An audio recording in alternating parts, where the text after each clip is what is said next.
Assalamualaikum warahmatullahi wabarakatuh.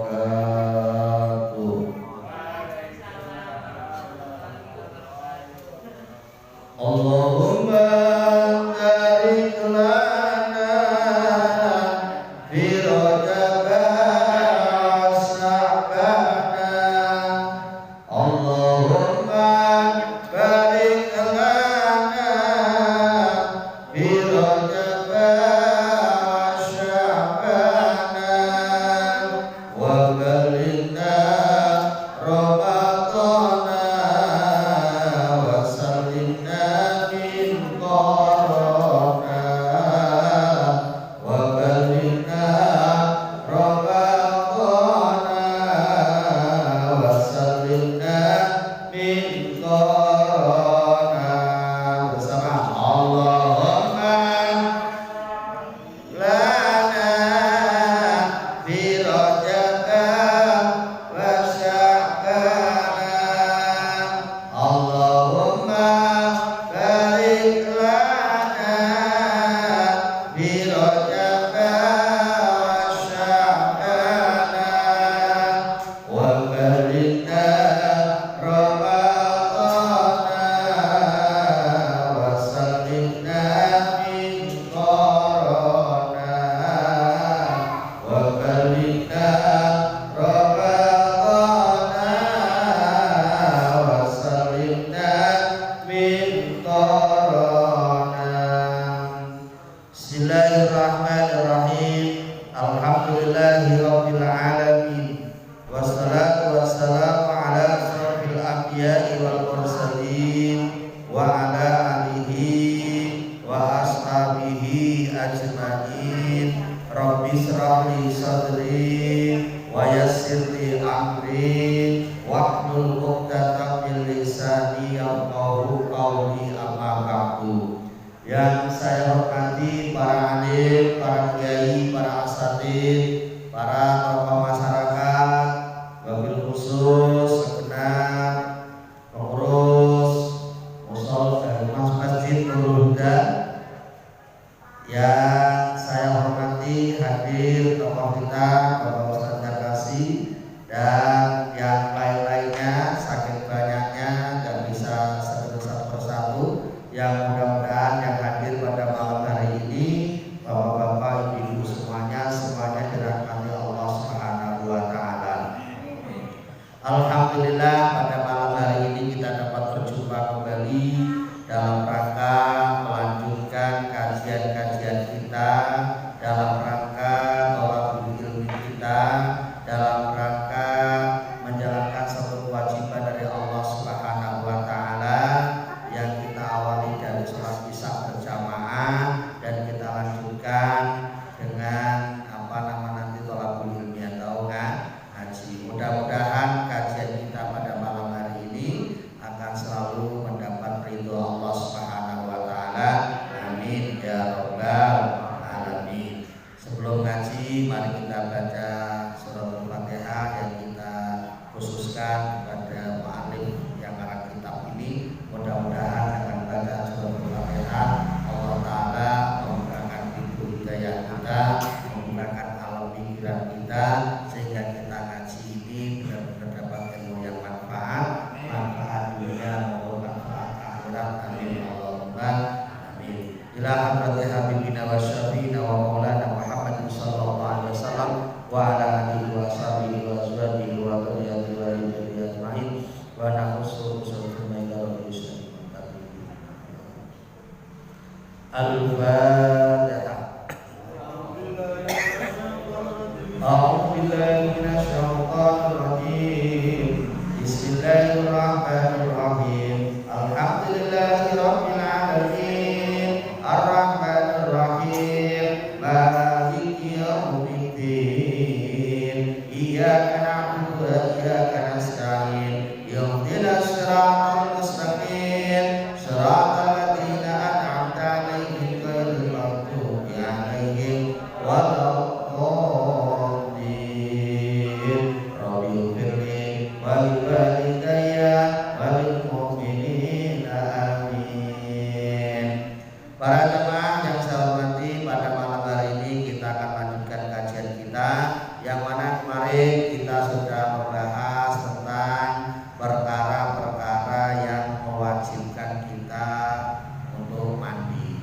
Ini kita lanjutkan, yaitu tentang fardunya mandi. Ya, karena mandinya yang kita pelajari mandi wajib, maka ada aturannya. Nah, aturannya ini harus kita pahami. Kalau sampai kita nggak paham aturannya, mandinya tidak sah.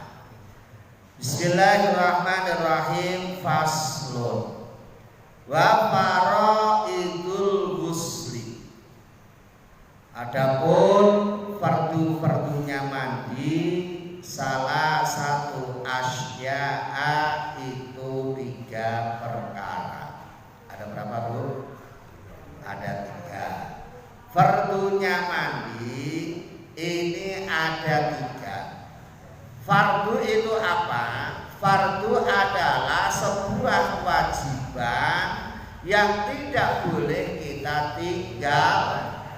Kalau di sini dikatakan fardunya mandi, berarti kewajiban di dalam mandi. Fardunya wudu berarti kewajiban di dalam wudu. Fardunya sholat berarti kewajiban ketika kita baru melakukan sholat. Tentunya ini harus kita pahami. Kalau sampai kita nggak paham tentang kewajiban-kewajiban ini, bisa mengakibatkan fatal ibadah yang kita kerjakan. Kita nggak paham tentang fardunya sholat, jelas sholat kita nggak sah. Kita nggak paham fardunya wudhu, jelas wudhu kita tidak. Kita nggak paham fardunya mandi, ya jelas mandi kita tidak sah. Makanya harus dipaham.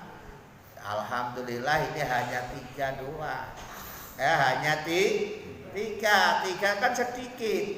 Tapi kadang-kadang nanti kalau habis diterangin, ya keluar dari masjid ini kadang-kadang banyak yang lupa.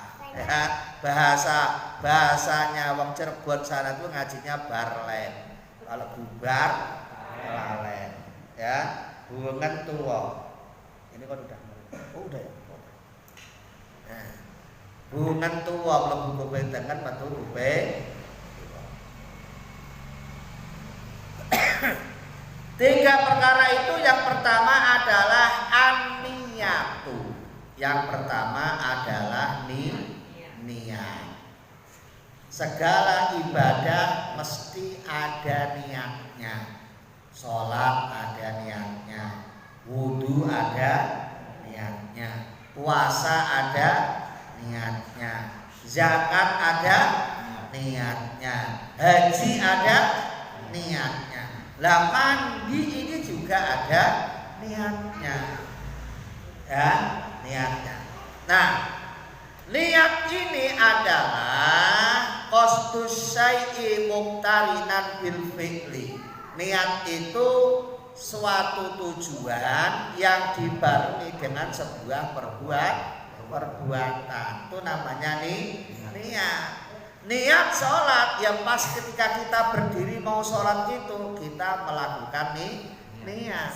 Niat wudu yang pas kita basuh muka itu kita lakukan niat wudu. Nah, kalau niat mandi, ini kapan niat mandi? Perlu diketahui, dulu sudah saya katakan niat ini tempatnya di hati, bukan di lisan, tapi tempatnya di hati, bukan di lisan. Ada buat mengucapkan lafal niat ini hukumnya sunnah. Untuk apa lafal diniat? Untuk apa lafal diucapkan itu? Supaya membantu hati kita, supaya hati kita ini siap-siap untuk menerima masuknya niat. Itu. Ya, makanya mengucapkan lafal niat ini hukumnya sunnah, tidak wajib. Nah, wajibnya niat itu di hati. Itu. Nah, kapan niatnya mandi? Wa mahallun niyati, adapun tempatnya niat itu awwalu juz'in, itu pada permulaan, maksulin membasuh minal badani, dari badan. Jadi ketika kita mau niat mandi itu yaitu kita ambil air segayung. Nah, pas permulaan basuh pertama ini kita niat Bismillahirrahmanirrahim, nawaitul ghusla liraf'il hadasil akbari fardhol lillahi ta'ala. Makyur pertama ini hatinya harus ada niat, saya niat mandi untuk menghilangkan dosa besar lillahi ta'ala. Kalau hatinya masih kosong berarti belum niat. Gimana caranya? Ya ulangi lagi, ambil segayung lagi. Ya, Bismillahirrahmanirrahim. Ya, makyur, saya niat mandi untuk menghilangkan hadas besar lillahi ta'ala. Itu. Ya, kalau hatinya belum niat berarti belum dikatakan niat. Paham ya? Jadi jangan asal-asalan mandinya. Karena ini mandi ibadah, maka ada niatnya. Niat ini untuk membedakan antara ibadah dan adat. Ibadah dan adat sama-sama membasuh badan, kalau enggak diniati itu mandi biasa. Tapi kalau diniati mandinya mandi ibadah. Kalau mandi ibadah maka ada pahala yang akan kita terima. Itu. Lah niatnya ini macam-macam, karena kemarin kan kewajiban mandi kan macam-macam. Ada karena keluarnya sperma, ada karena habis haid, ada karena habis nifas, kan begitu kan? Nah, ini niatnya bagaimana? Niatnya kalau junub itu ya jinabat itu ya berarti dia habis mengeluarkan air sperma, laki-laki maupun perempuan, karena kan sperma kan laki-laki punya, perempuan juga punya. Nah, ketika ini baru iltiqaul khitana ini berarti niatnya nawaitul husna liraf'il hadasil akbari, atau nawaitul husna liraf'il janabati, boleh ya, untuk menghilangkan junub boleh, untuk menghilangkan hadas besar ya boleh. Itu ya, yang penting kerentak hatinya loh ya, yang penting ini kerentak hatinya, bukan kok gerakkan lesannya bukan, tapi ini harus di dalam hati. Niatnya kalau memang junub ya untuk menghilangkan junub atau untuk menghilangkan hadas besar. Ini. Jadi kalau ada orang niatnya salah ya salah, karena innamal a'malu binniyat. Ya, segala sesuatu tergantung dalam niatnya itu. Misalnya ya, dia kok begini, niatnya menghilangkan hadas kecil kayak wudhu lupa gitu, misalnya nawaitul ghusla lirafil hadasil asghori lillahi ta'ala. Mandinya sah enggak? Ya belum sah, karena mandi itu untuk menghilangkan hadas besar, bukan menghilangkan hadas kecil. Kalau yang menghilangkan hadas kecil ini adalah wudu. Kalau mandi ini untuk menghilangkan hadas besar. Paham ya? Bisa dipahami? Bu? Paham? Ini penting loh, Bu. Ya, habis ya kerja tugas wajib sama suaminya, mandinya nggak bisa. Waduh, ya fatal akibatnya. Karena ini kunci suksesnya ibadah, ya. Karena kalau sampai mandinya nggak bener, sholatnya otomatis tidak bener. Makanya ini harus dipahami. Bagaimana kalau dia itu niatnya habis haid? Ya niatnya ya harus jelas. Nawaitul husla ya lirafil ya haidi janabatil haidi lirafil haidi, untuk menghilangkan haid. Jadi di dalam hati ya saya berniat untuk menghilangkan haid. Ya, lillahi ta'ala. Nifas ya harus jelas untuk menghilangkan apa? Nifas. Harus jelas. Jangan sampai kebalak-balik. Kalau nggak jelas ini nggak sah niatnya. Ya, habis nifas kok niatnya haid juga boleh. Harus jelas. Karena niat itu harus jelas. Nggak boleh samar-samar. Ya, kayak kita ngaji begini niatnya harus jelas, Bu. Jangan samar-samar. Niatnya ngaji mesti ngapain? Ya setengah mau ngaji, setengah mau ngerumpi misalnya. Ya, setengah mau menghindari pekerjaan rumah misalnya. Itu kan namanya niatnya nggak jelas. Nah, niat ngaji itu ya harus jelas. Makanya harus fokus.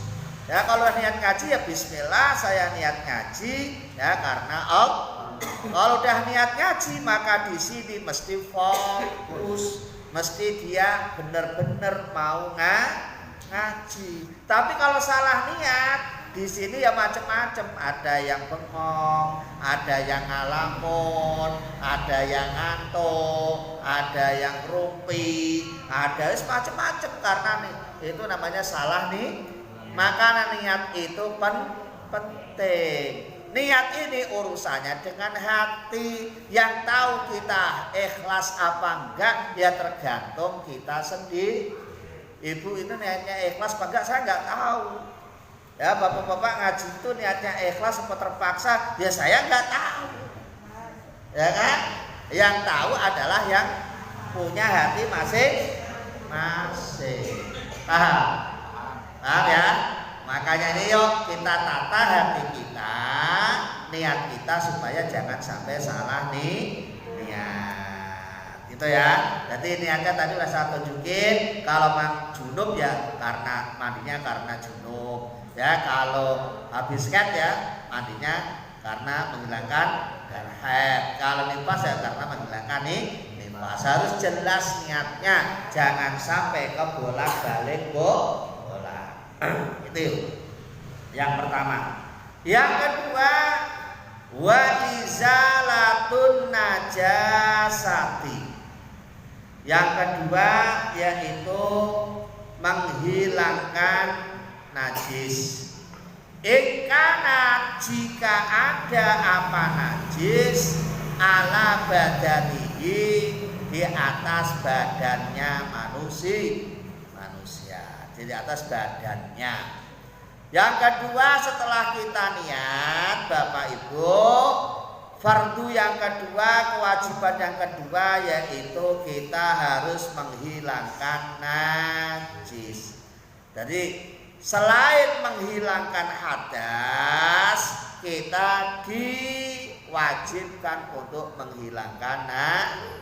Jika memang badan kita kena najis. Kalau badan kita nggak ada najisnya ya aman, alhamdulillah. Tapi kan siapa tahu badan kita ini ada najisnya. Makanya ini harus dibersihkan. Najis ini bagiannya ada 3. Ada yang najis yang paling ringan, ada yang namanya najis yang sedang, ada najis yang paling berat. Najis yang paling ringan namanya najis mukhaffafah. Najis mukhaffafah ini adalah contohnya digambarkan kayak kencingnya anak kecil yang belum umur 2 tahun, yang belum pernah makan apapun kecuali air susu ibunya. Ini najisnya masih mukhaffafah. Tapi anak sekarang sudah tidak ada modelnya kayak gitu itu. Ya kan? Baru sebulan aja sudah dikasih makan bubur sun. Kalau sudah begini ya nggak ada namanya najis mukhaffafah itu. Najis mukhaffafah ini najisnya kencingnya anak kecil yang belum umur 2 tahun, yang belum pernah dikasih makan apapun kecuali air susu ibunya. Kalau ada yang begitu itu masih ada najis mukhaffafah. Ya, cara menghilangkannya enak, gampang, asal secara stret hilang karena itu enteng, najis mukhafafah. Nah, selain itu namanya najis mutawassithah, najis yang sedang, ya, kotoran ayam, kotoran manusia, ya itu masuknya najis apa? Mutawassithah.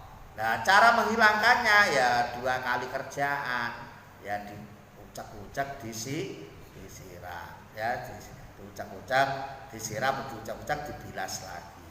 Nah, ini namanya najis mutawassithah. Najis yang paling berat itu najis mughalladhah. Najis mughalladhah ini adalah najis yang paling berat. Penyebabnya adalah ketika kita kena 2 hewan yang namanya anjing dan babi. Ya, ini. Ya, anjing dan misalnya kita kena anjing, berarti kita kena najis mughalladhah. Makanya ini harus jauh-jauh. Ya, jangan dekat-dekat. Ya, jangan dekat-dekat itu. Ya. Bukan apa-apa, bukan kita benci, enggak, untuk makhluknya Allah kok dibenci.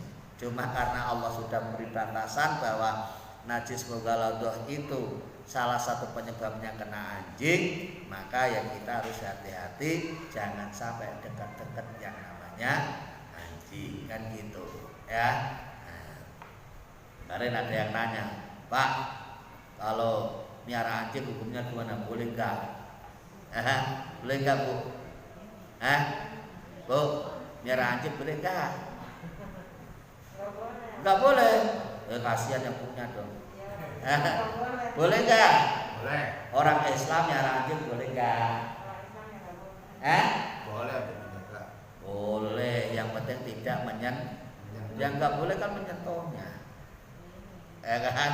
Yang enggak boleh itu menyentuhnya. Kalau enggak menyentuh, ya enggak apa-apa.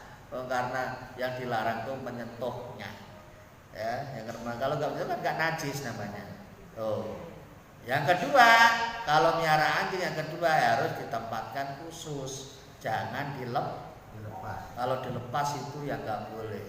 Kalau dilepas mengganggu tetangga kiri kanan. Jadi kita nggak boleh egois gitu loh. Kalau anjingnya sekedar untuk jaga rumah, keamanan gitu kan, ditaruh di pojok nggak dilepas, kita nggak ngapa-ngapain, ya nggak masalah. Tapi kalau dilepas, ya itu satu menyengsarakan orang lain. Karena kalau dilepas kan ke rumah orang-orang itu kan kasihan, ya kasihan. Karena itu bisa merugikan orang lain, kan gitu. Nah ini supaya dipahami. Jadi kita kalau udah paham hukum itu kita enak, nggak kaku, kita nggak kaku.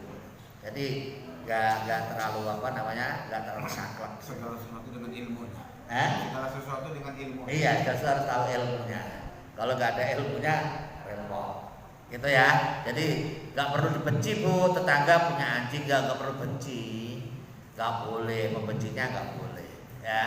Nah, cuma kalau sudah dilepas, diingetin, tolong dong anjingnya jangan dilepas. Karena kan kami ini kan punya keyakinan, punya aturan, kalau kena anjing itu hukumnya najis mughalladhah, kasihan saya kan gitu.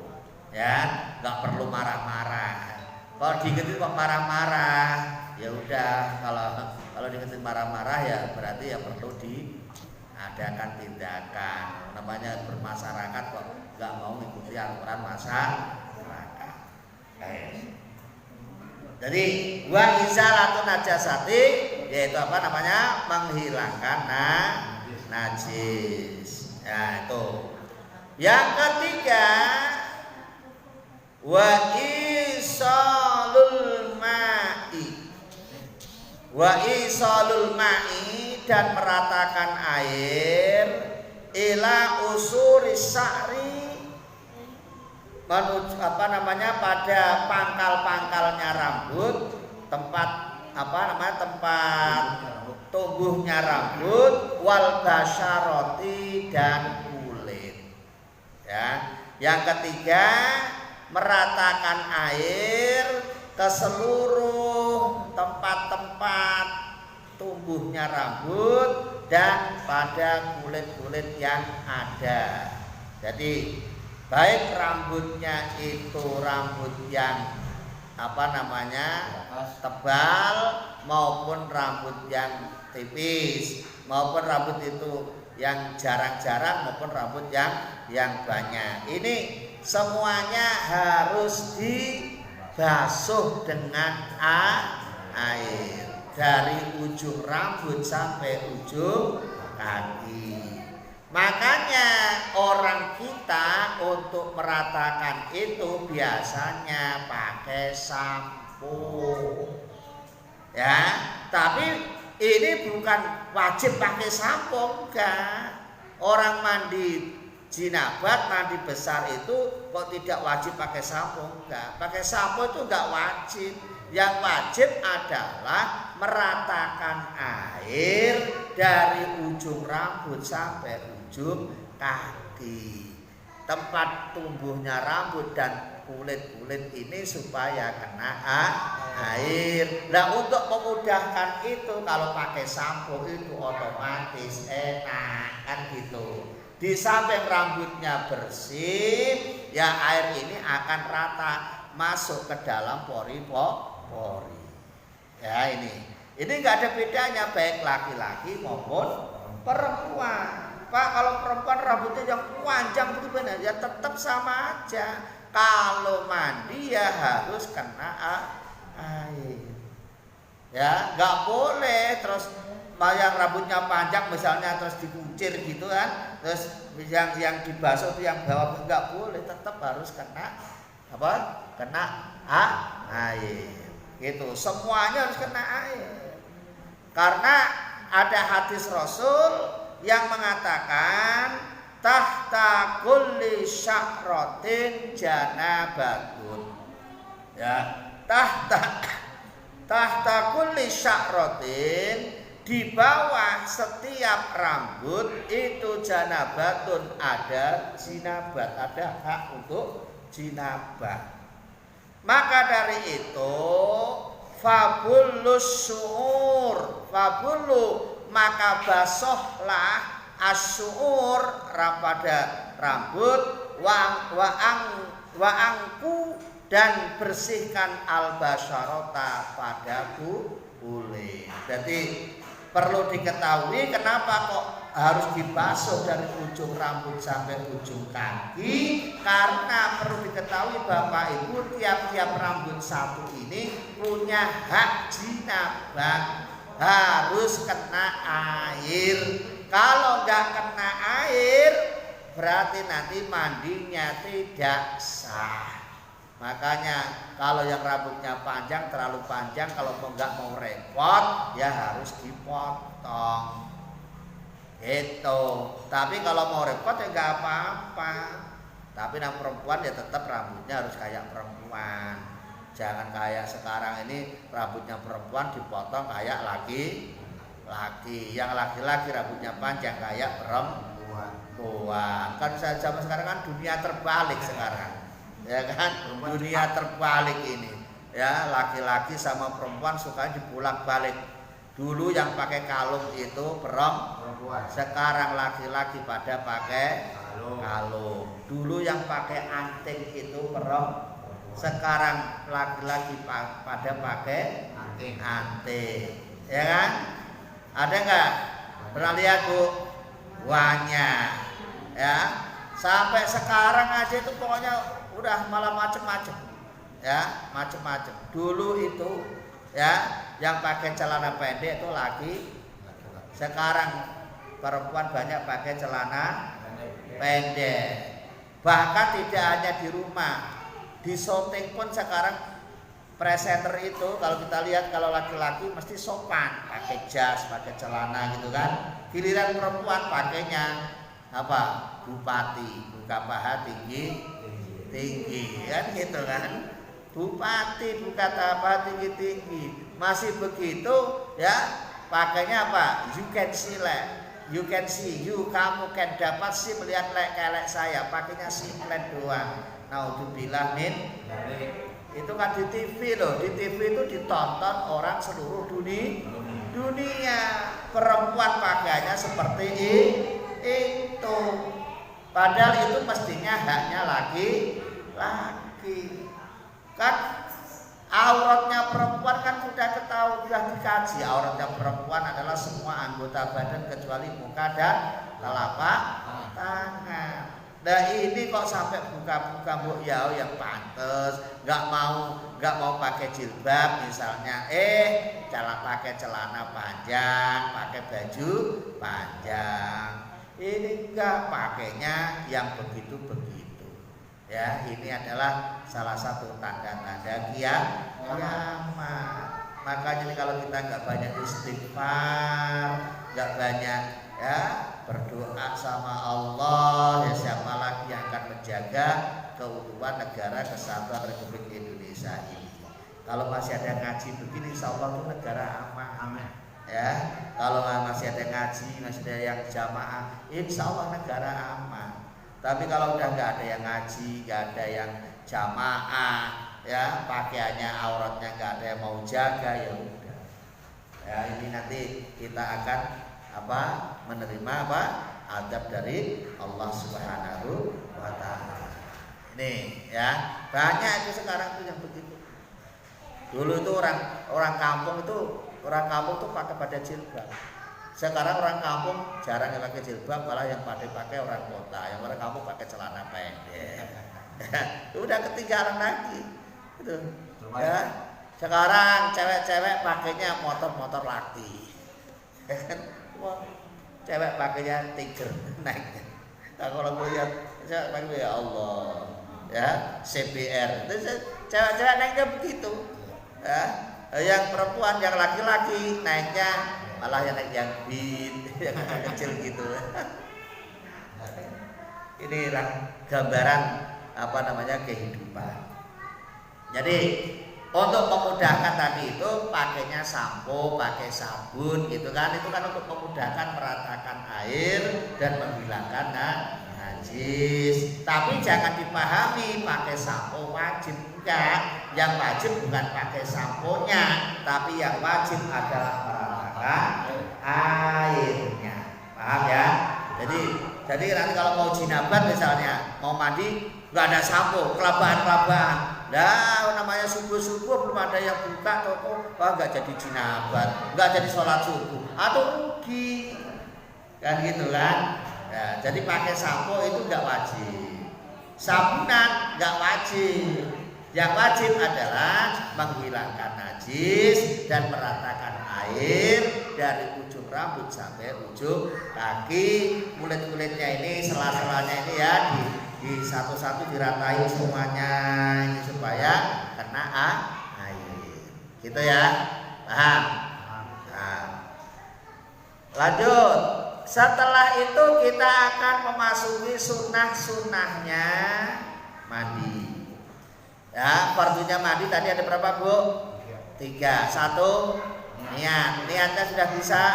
Kalau niat jinabat untuk menghilangkan hadas besar. Kalau untuk haid menghilangkan haid, untuk nifas menghilangkan nifas, ya.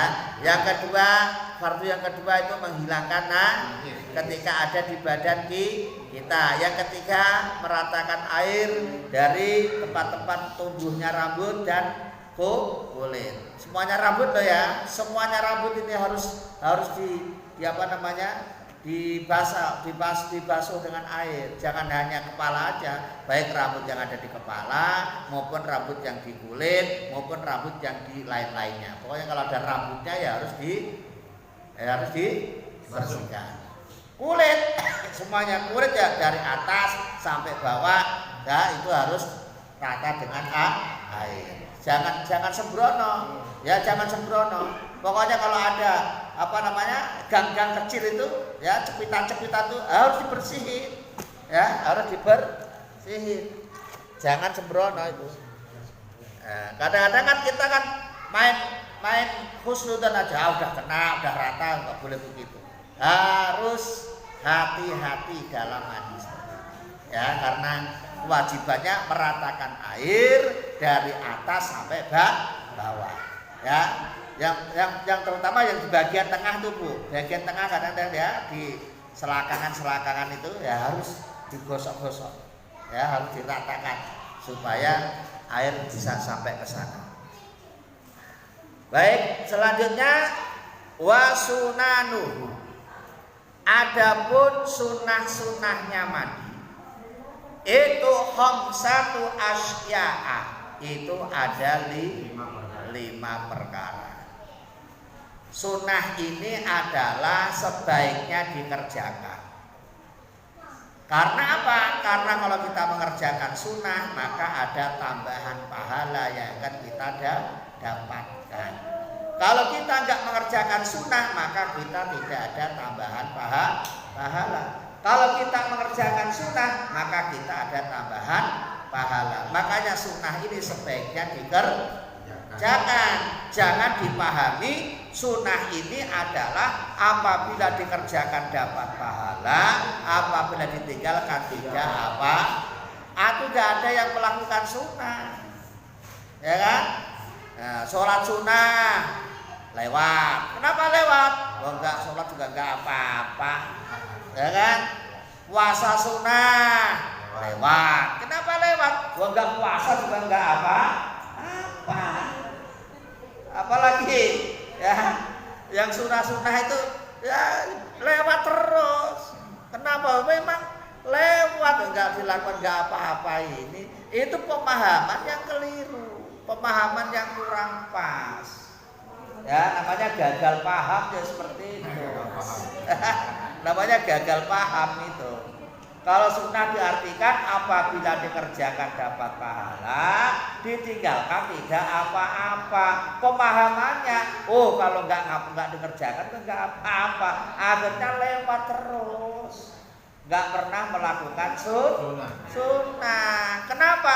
Karena nggak melakukan nggak apa-apa. Nah itu kan namanya gagal paham.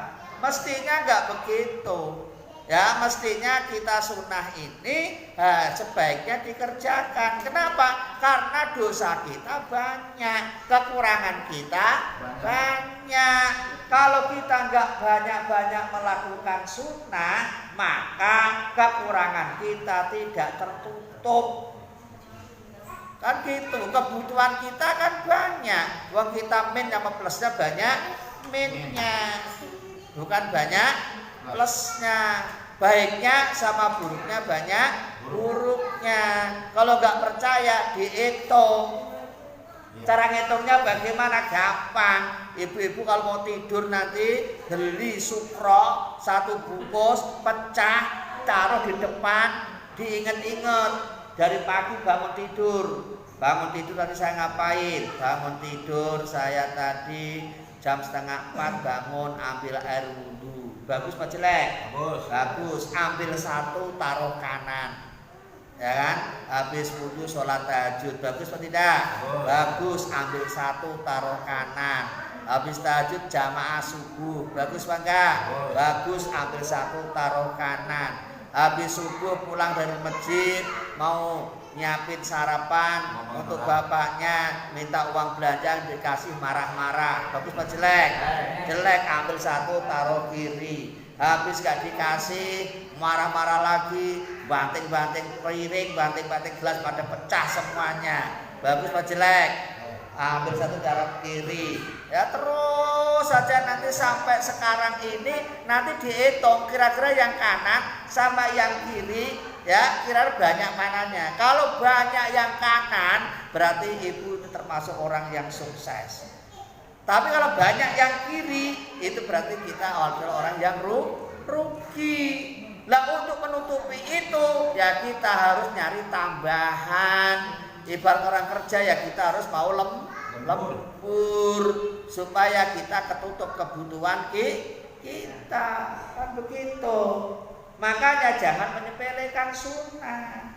Kayak Rojab begini nih, ya ada puasa Rojab, kan begitu kan? Ya silakan puasa sunnah. Jangan sunnah ini kan. Yang biasa ahli puasa silakan puasa. Tapi yang sudah puasa ya nggak usah menghina-hina orang nggak puasa. Kamu gimana sih recep-recep nggak mau puasa? Nah, itu juga nggak boleh begitu. Karena ini adalah urusan masing-masing. Untuk berbuat baik itu kan banyak. Yang ahli puasa silakan puasa. Yang ahli wirid silakan wirid. Yang ahli beramal soleh silakan beramal soleh. Kan mungkin puasa nggak mau, tapi dia wiridnya kencang ya sama aja. Kan gitu. Dia mungkin puasa nggak mau, wirid nggak kuat, tapi dia kerja itu banyak rezeki, ya kasih anak yatim santunan, sama aja namanya amal soleh. Jadi nggak kurang cara kita untuk berbuat baik, kan begitu, ya. Nah ini sunnah ya Bu ya. Jadi sunnah ini cara memahaminya yaitu sebaiknya dikerjakan. Nah sunnahnya wudhu ini kalau sunnahnya mandi ini kalau kita kerjakan berarti kita dapat tambahan pahala ketika kita sedang mandi. 5 perkara itu apa aja? Yang pertama adalah at-tasmiyatu. Yang pertama adalah membaca Bismillahirrahmanirrahim. Karena ini termasuk ibadah ini termasuk hal kebaikan, maka dianjurkan disunahkan baca Bismillahirrahmanirrahim. Sesuai dengan apa yang disabdakan Rasulullah, kullu amrin dzibalin la yubda'u fi bismillahirrahmanirrahim fahuwa aqqa. Kata Rasul, kullu amrin, setiap amal perbuatan, kullu amrin, setiap sesuatu, dzibalin, yang mengandung kebaikan, la yubda'u bismillah, yang tidak diawali dengan mengucapkan bismillah, fahuwa aqta, maka dia terputus dari berkahnya. Jadi kalau kita mau melakukan kebaikan disunahkan untuk baca bismillah. Apa aja. Ini kan kadang-kadang kita baca bismillahnya ingatnya kalau mau makan doang. Ya kan? Kalau mau makan mesti semuanya itu mesti ingat. Ya, kebangetan kalau mau makan nggak ingat bismillah, gitu loh, ya kan? Kalau mau makan semuanya mesti ingat bismillah, Bismillahirrahmanirrahim. Itu kalau mau makan. Habis makan, alhamdulillah. Itu kalau mau makan, mau makan sudah makan. Tapi habis itu rata-rata kita masih lupa baca bismillah. Ya kan? Padahal kalau kita itu awali bismillah, sehari itu kita nggak kurang dari 100 kali kita membaca bismillahirrahmanirrahim. Padahal itu pahalanya banyak banget. Kita pengen berkah harus diawali bismillah. Karena bismillah ini dengan menyebut nama Allah yang maha pengasih dan maha penyayang. Kalau kita ini kok kerja berarti awali dengan bismillah, insya Allah hasil kerja kita akan barokah. Barokah itu apa? Al barokatu ziyadatul khair. Barokah itu adalah bisa menambahi kebaikan, namanya barokah. Jadi kalau kita kerja, mulai berangkat pagi, pulang sore, ada hasilnya, alhamdulillah berkah, bisa kebeli rumah, namanya berkah itu, ya kan? Bisa kebeli mobil, namanya berkah. Bisa kebeli motor, namanya berkah. Ini padahal kerjanya sama, berangkatnya pagi, pulangnya sore. Ada yang kebeli rumah, ada yang ngontrak selamanya. Nah ini kan keberkahannya beda. Kenapa? Mungkin dia kerja itu diawali dengan bismillah, yang satu tidak diawali dengan bismillahirrahmanirrahim. Makan yang berkah itu habis makan gak males beribadah. Itu namanya makan berkah. Kadang-kadang ada makan habis makan terus pengennya tidur, muales banget. Itu namanya makannya tidak berkah. Tidur yang berkah itu walaupun sebentar tapi bisa menyehatkan badan, namanya tidur berkah. Tapi kalau tidurnya nggak berkah, mulai pagi sampai sore tidur aja, malesnya malah tambah jadi.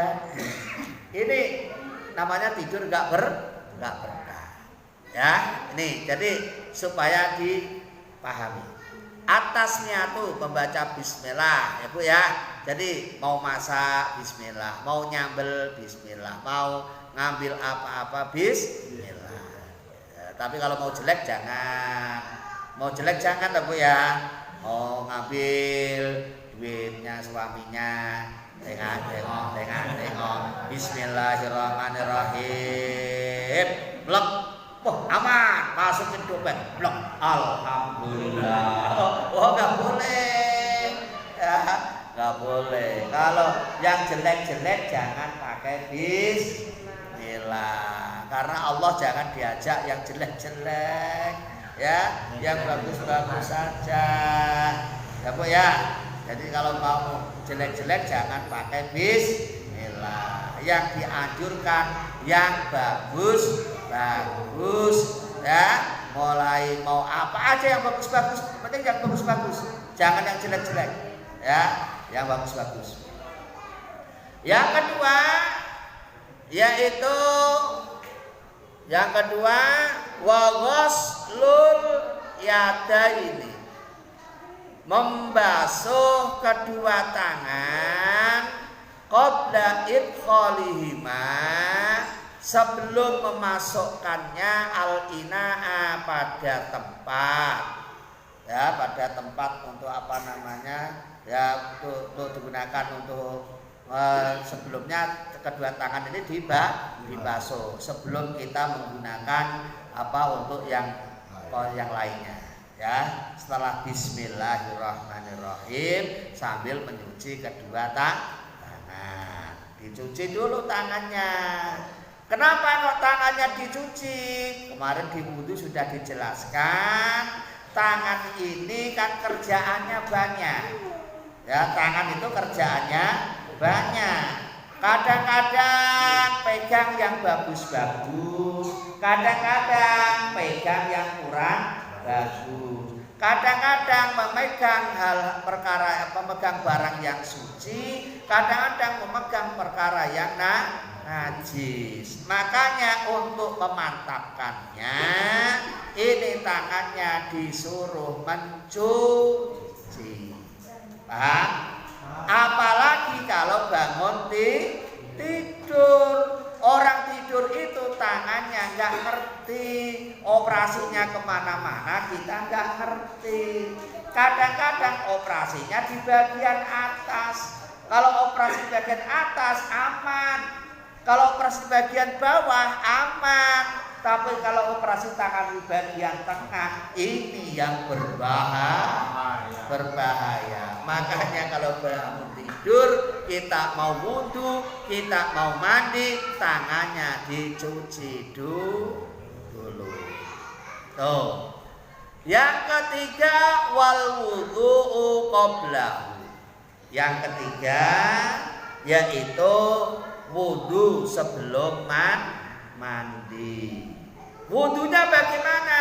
Ya wudunya seperti orang mau sholat, yang membawa niat, yang basuh muka, yang basuh kedua tangan, yang mengusap sebagian kepala, yang membasuh kedua kaki. Ini semuanya dilakukan karena kita wudunya yang sempurna.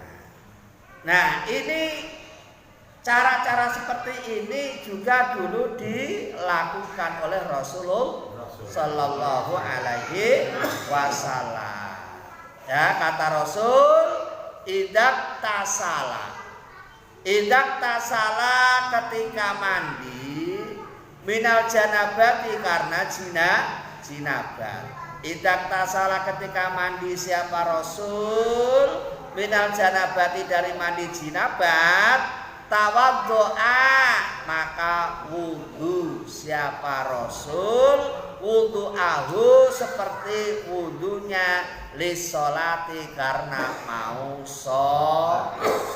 Wudunya biasa, ya wudunya biasa. Ya, Pak, kelamaan pakai wudu-wudu segala ya kalau mau Pak dapat sunnah. Kalau nggak mau dapat sunnah ya nggak apa-apa. Tapi tadi itu nggak dapat tambahan pahala. Ya, nah, wudu dulu supaya dapat tambahan pahala. Kalau nggak pakai wudu berarti nggak dapat sunnahnya mandi. Ini yang ketiga. Yang keempat, wa imrarul yadi. Yang keempat yaitu melakukan tangan, menggosok-gosok tangan alal jasadi atas badan. Jadi badannya dikosoki, ya barangkali ada najis yang nempel, ada kotoran yang nempel. Ini supaya dikosoki, ya dikosoki yang benar. Kalau kosokinya jangan asal ya tipis deh, yang benar serok benar supaya badannya benar-benar bersih. Ya badannya bersih, ya bersih dari najis, ya bersih dari hadas. Itu ya bersih dari najis maupun bersih dari hadas. Nah, ini termasuk sunnahnya mandi. Ya itu. Jadi jangan diem aja. Ya misalnya diem, kalau memang itu rata, ya sudah nggak apa-apa. Tapi kalau nggak rata maka fungsinya untuk menggosok-gosok ini supaya airnya bisa rata, ya keramas misalnya ya. Kalau gosok benar supaya pori-porinya ini kemasukan air. Nah ini, dan ini airnya karena airnya air yang luar biasa. Air yang kita pakai ini air yang luar biasa karena status airnya adalah air yang tohirun mutohirun, air yang suci dan mensucikan, bukan air disinfektan, bukan, ya. Tohirun mutohirun, air suci dan mensucikan.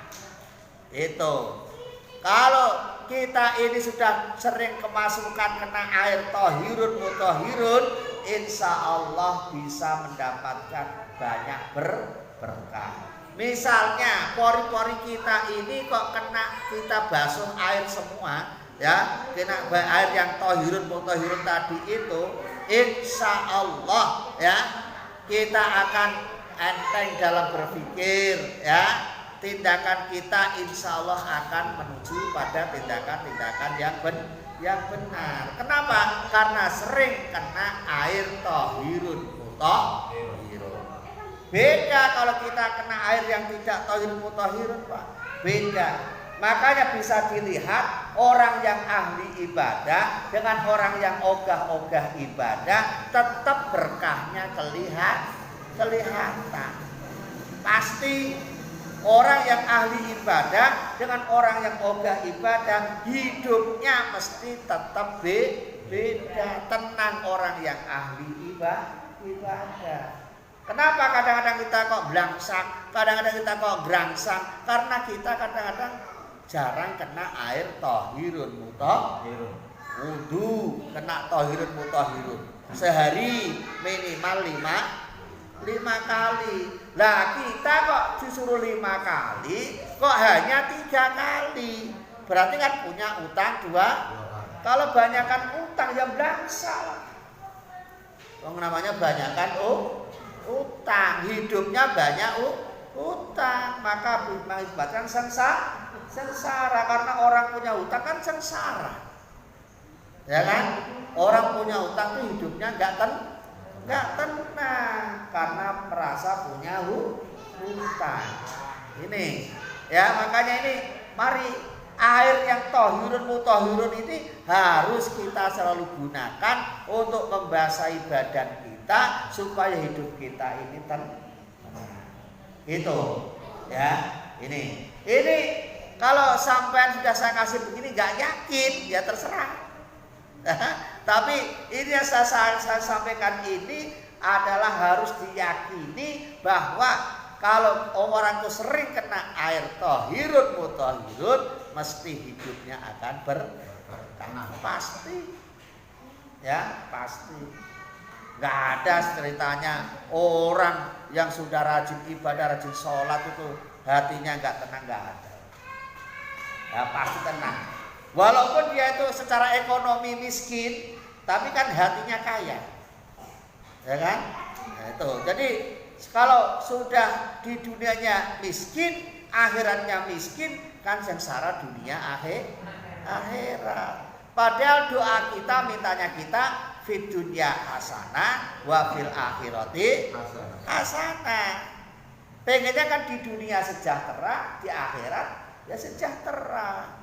Dan caranya bagaimana? Ya di dunia berusaha, ikhtiar, di akhirat banyak ibadah. Ya, sesibuk apapun tetap waktunya sholat, tetap sholat. Karena apa? Pengen wafil akhirati hasanah. Ya ini baru sibuk dikit aja nggak sholat. Ibu-ibu baru sibuk senam nggak sholat.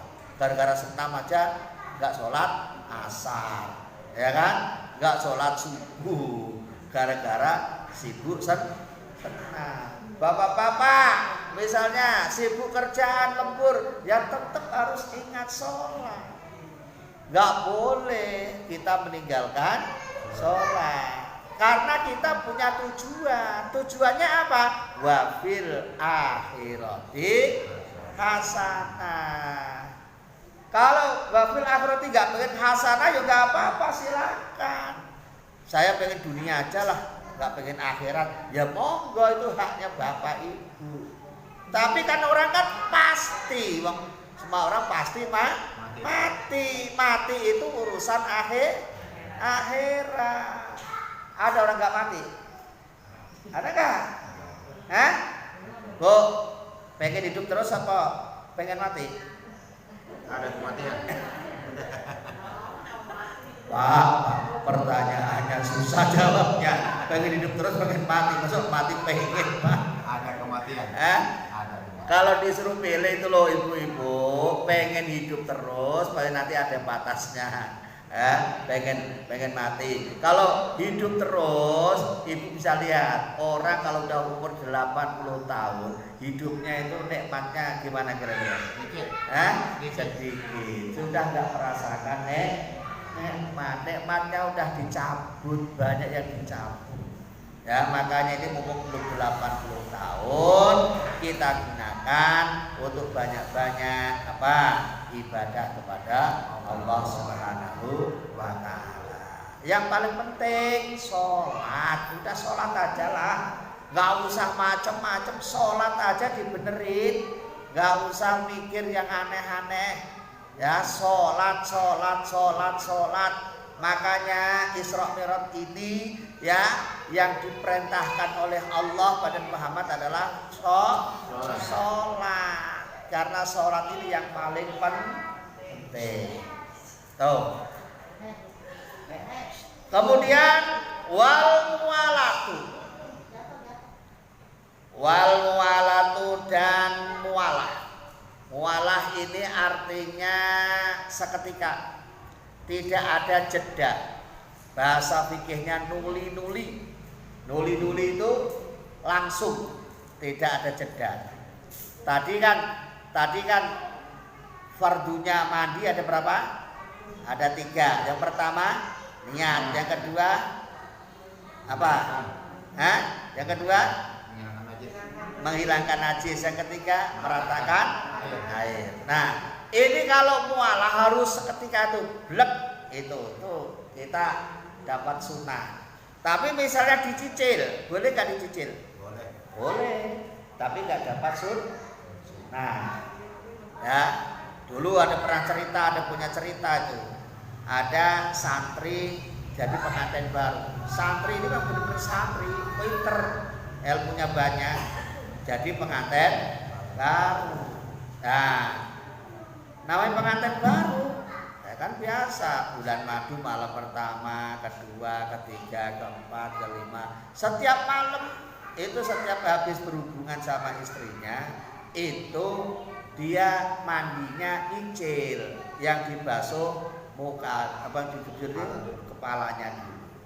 Ya kan? Nah, berhari-hari begitu. Mertuanya memperhatikan, namanya mertua pengen cepet punya cucu kan begitu kan. Mertuanya perhatikan, ini menantu saya, ini anak saya pernah disentuh nggak sih? Kok beli saya lihat mandinya rambutnya nggak pernah basah. Ya ini anak saya kepake apa enggak ini? Mau nanya malu, nggak ditanya gimana? Uang namanya mantu, mertua itu ya sayang mantu kan. Akhirnya lama-lama berani nggak berani, diberani itu mertua. Mantu, ya Mbak, itu kamu kok saya perhatikan nggak pernah ngapa-ngapain sama anak saya. Emang ngapain Mbak? Ya itu kok kamu sadar kok mandinya nggak pernah mandi basah, mandi besar. Namanya santri ketawa doang. Dalam hatinya abah mah nggak ngerti kan gitu. Jadi kalau dicicil itu boleh aja, cuma nggak dapat sunnah.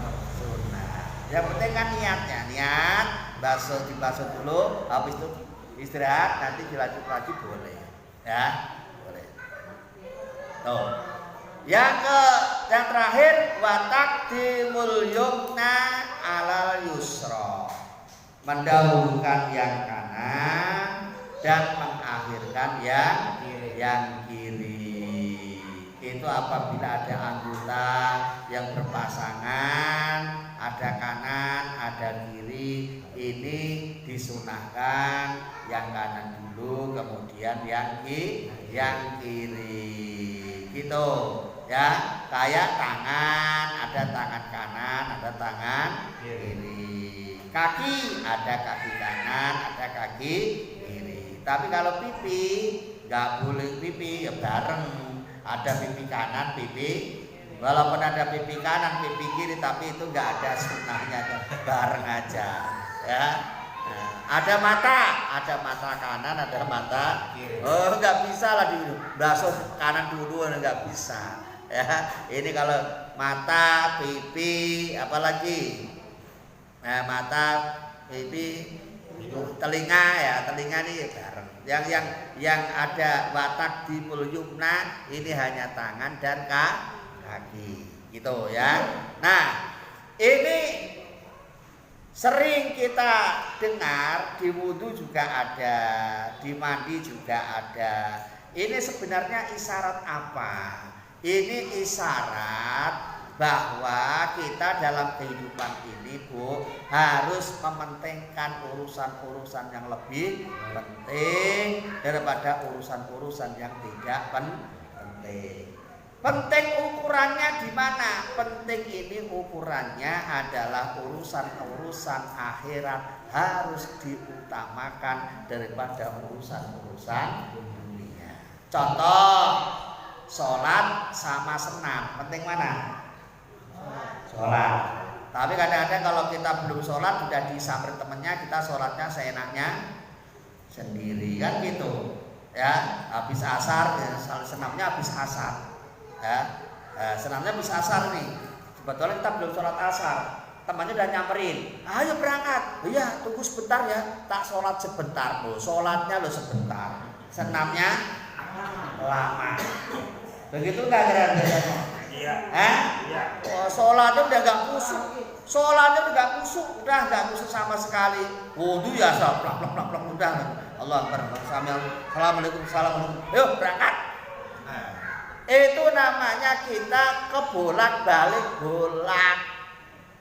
Ya, itu namanya tidak mementingkan mana urusan yang lebih penting.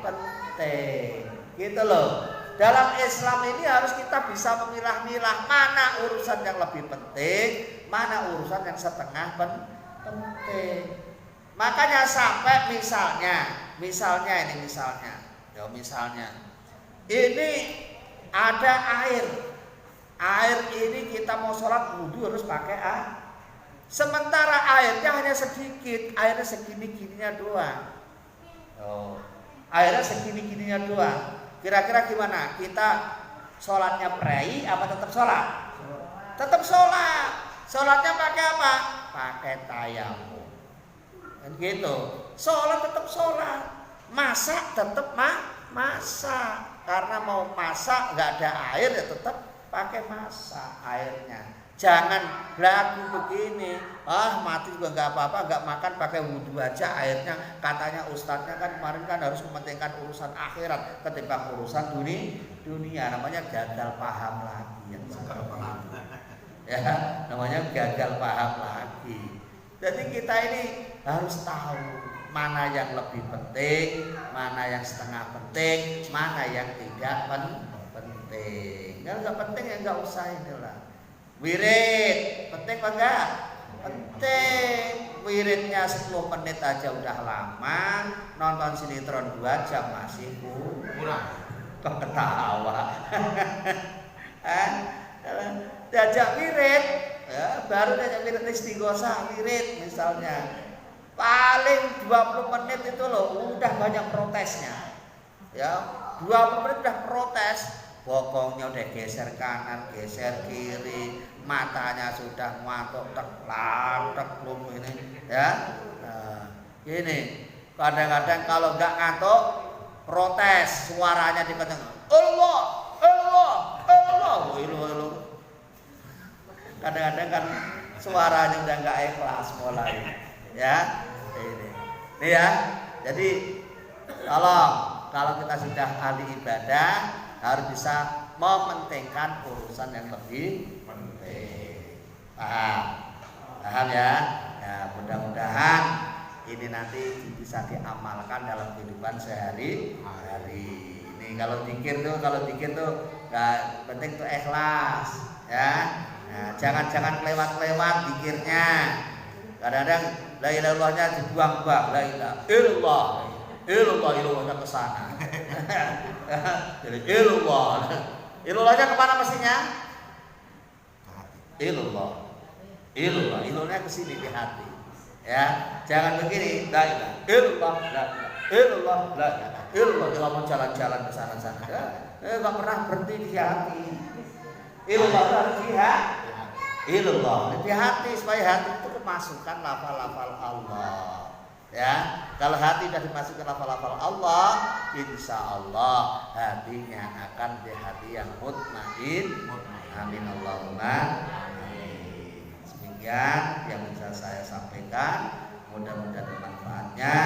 Ya, tadi saya simpulkan fardunya mandi ada 3, sunahnya mandi ada 5. Ya, harus diperhatikan itu diamalkan. Insyaallah nanti kita lanjutkan pada bab selanjutnya mandi yang disunnahkan.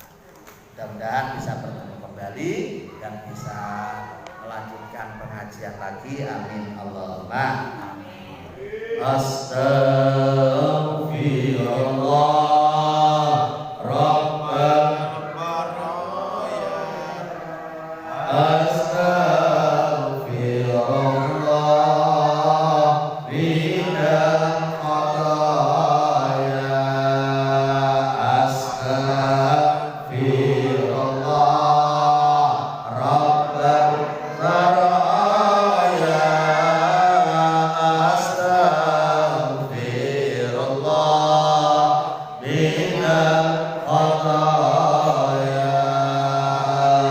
Allah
maqbula. Allahumma inna nas'aluka ridhaka wal jannah wa na'udzubika min sakhatika wan nar. Allahumma inna nas'aluka imanan kamilan wa yaqinan sabiqan wa rizqan wasi'an wa qalban khashi'an wa lisanan dzakiran wa halalan thayyiban wa tawbatan nasuha wa taubatan qabla al-maut wa rahatan indal maut wa maghfiratan wa rahmatan ba'dal maut wal 'afwa indal hisab wal fawza bil jannati wa najatan minan nar. Allahumma ya Allah, berkailah kami ya Allah, berkailah jamaah kami ya Allah, berkailah orang-orang telah berjuang di masjid ini ya Allah, berkailah para donatur-donatur kami ya Allah, berkailah rizkinya ya Allah,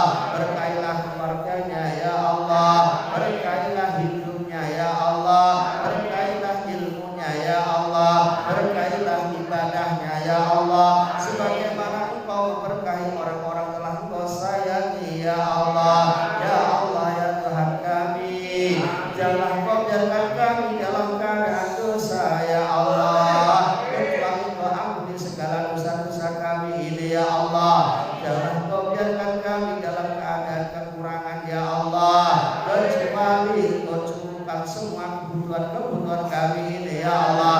Ya Allah ya Tuhan kami, janganlah Engkau biarkan kami dalam keadaan punya hutang yang banyak ya Allah, kecuali Engkau bayarkan semua hutang-hutang kami ini ya Allah. Ya Allah ya Tuhan kami, janganlah Engkau biarkan kami dalam keadaan sakit ya Allah, kecuali Engkau sembuhkan semua penyakit-penyakit kami ya Allah, baik penyakit lahir maupun penyakit batin ya Allah, penyakit yang susah disembuhkan ya Allah. Ya Allah ya Tuhan kami, janganlah Engkau biarkan kami dalam keadaan mati ya Allah, kecuali mati yang husnul khatimah, mati yang bisa mengucapkan kalimat-Mu ya Allah, la ilaha illallah Muhammadur Rasulullah sallallahu alaihi wasallam. Ya Allah, mudahkanlah urusan kami ya Allah, mudahkanlah urusan kami ya Allah, mudahkanlah urusan kami ya Allah, baik urusan dunia maupun urusan akhirat ya Allah. Allahumma ya Allah, berkailah di bulan Rajab ini ya Allah, berkailah kami di bulan Rajab ini ya Allah. Allahumma ya Allah, yassir lana yassir lana yassir lana yassir lana jami'a umurina min umuri dunya wal akhirah wa hasil maqasidana wa hasil maqasidana wa hasil maqasidana wa balligh muradana bil khair. Rabbana atina fid dunya hasanah wa fil akhirati hasanah wa qina adzabannar wa qina adzabannar wa qina adzabannar wa adkhilnal jannata ma'al abrar ya aziz ya ghaffar ya rabbal alamin. Subhana rabbika rabbil izzati amma yasifun wa salamun alal mursalin walhamdulillahi rabbil alamin. Al-Fatihah. A'udzu billahi minasy syaithanir rajim. Bismillahirrahmanirrahim. Alhamdulillahi